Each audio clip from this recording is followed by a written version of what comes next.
Hey everybody, this is Fran. It is time to start learning about the respiratory system. So this video will be just the anatomy of the respiratory system. And so you'll see here the 5 basic functions of the respiratory system: gas exchange between blood and air, moving that gas, protecting the exchange surfaces, we'll talk about mucous membranes, producing sound, and detecting sense of smell. So those are all things we'll get to over the next few days. Here are all the pieces, parts that make up the respiratory system. We'll try to, like I say, just get through this anatomy in this video today. And here's a picture to give you reference as to where everything is. So when we talk about the respiratory tract, we talk about 2 different things.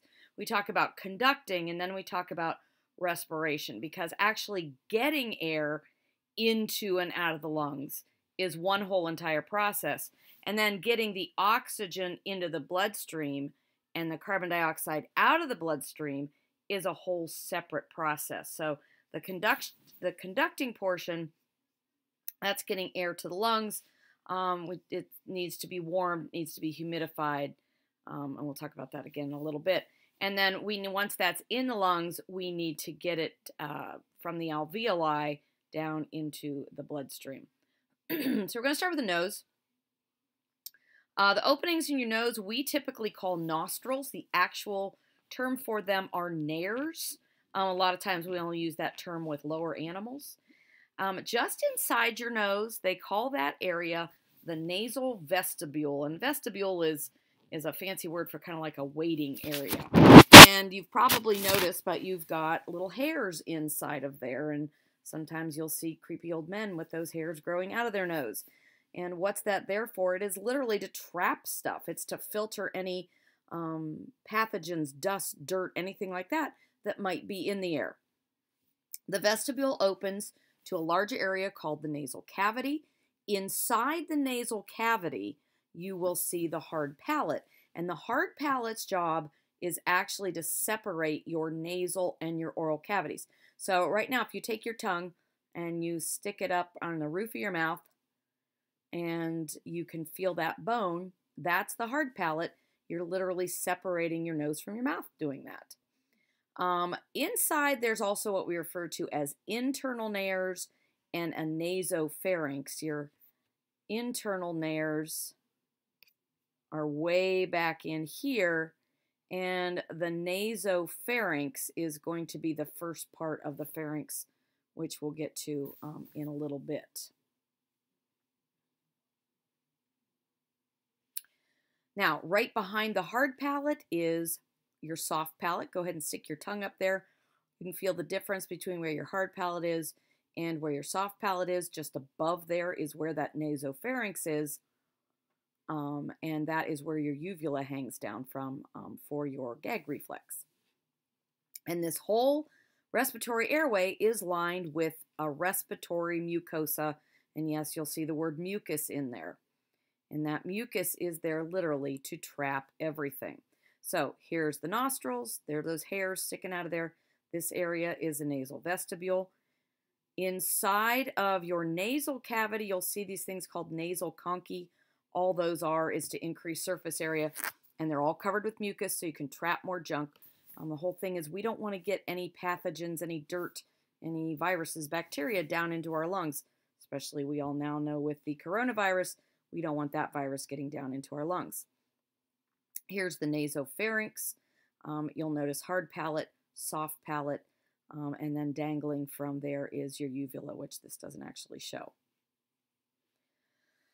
So that respiratory mucosa, remember we've talked about tissues before. It's made of an epithelial tissue plus a connective tissue, and there are actual mucus glands, and they're called goblet cells.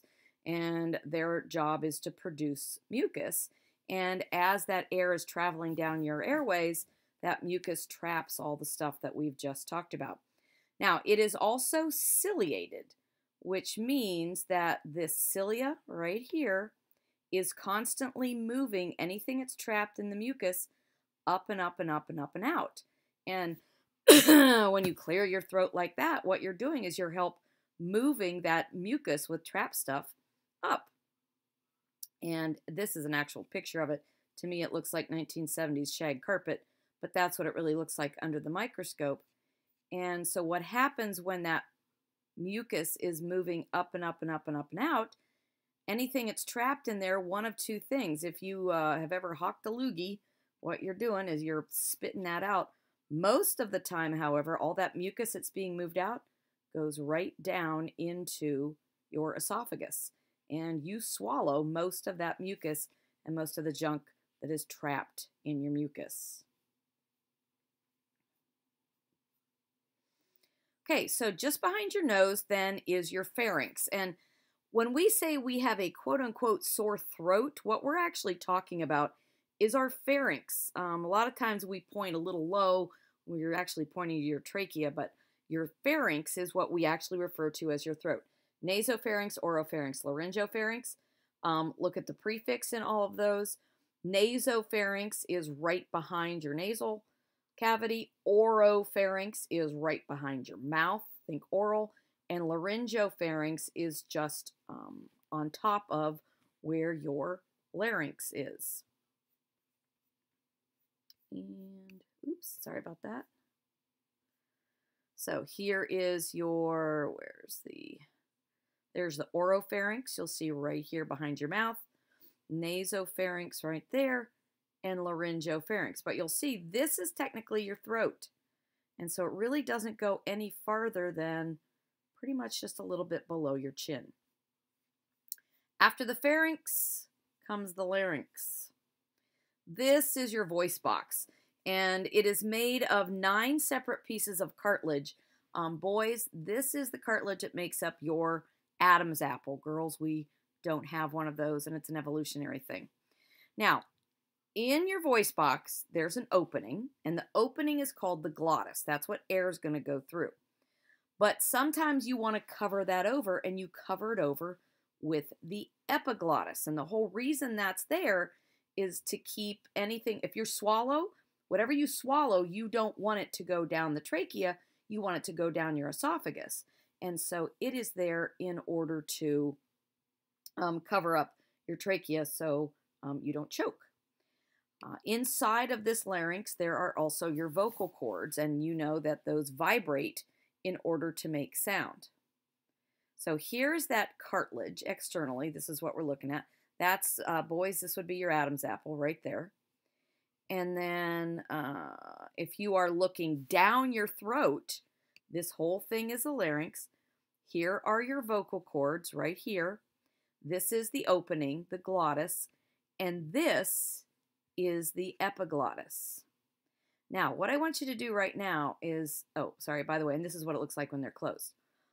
What I want you to do right now is I'm going to want you to go, we're going to pause this, and I actually have three videos, sorry about that, 3 videos in our folder to show you actual video of your vocal cords and your epiglottis working. So in this picture, here are the vocal cords. That slit in the middle is where the glottis would be. This is the epiglottis that would literally fold over this so that you don't get any food down your trachea. And in those videos, there's one about people singing and looking at your vocal cords. It's pretty cool. One about swallowing, and both of those are live. They're real people. And then there's a third one just about how your epiglottis works, and that is that's animated. So go ahead, pause here, take a few minutes to watch those, and then I'll see you in a bit.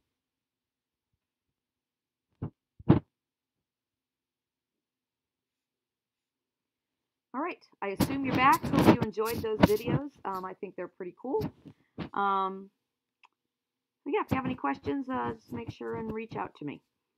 Okay, continuing on down the path is the trachea. Your trachea is your windpipe. Now, trachea is a stiff pipe, and it has C-shaped rings of cartilage. In other words, the cartilage doesn't go all the way around. The space where the trachea and the esophagus meet, There's no cartilage there because if you think about it, if you swallowed something a little bit too big and you needed to get it from your mouth down into your stomach, well, that trachea needs to distend a little bit. And if there was cartilage all the way around, it would never allow for any distension. You would choke. So the cartilage only goes about 3/4 of the way around. And the esophagus here is then stuck to the posterior part of that trachea so that the esophagus can literally go kind of into the trachea's space if you need to. So here is the trachea. There are all those rings of cartilage. This is what I mean by the cartilage really only goes 3/4 of the way around. Here's the esophagus. So if need be, you swallow something too big, the esophagus needs to kind of distend a little bit into this area so you can swallow it. That's what happens. Okay. Now, I'm gonna stop the video here, and I'm gonna start a new video with this branching of the primary bronchi and then down into the lungs.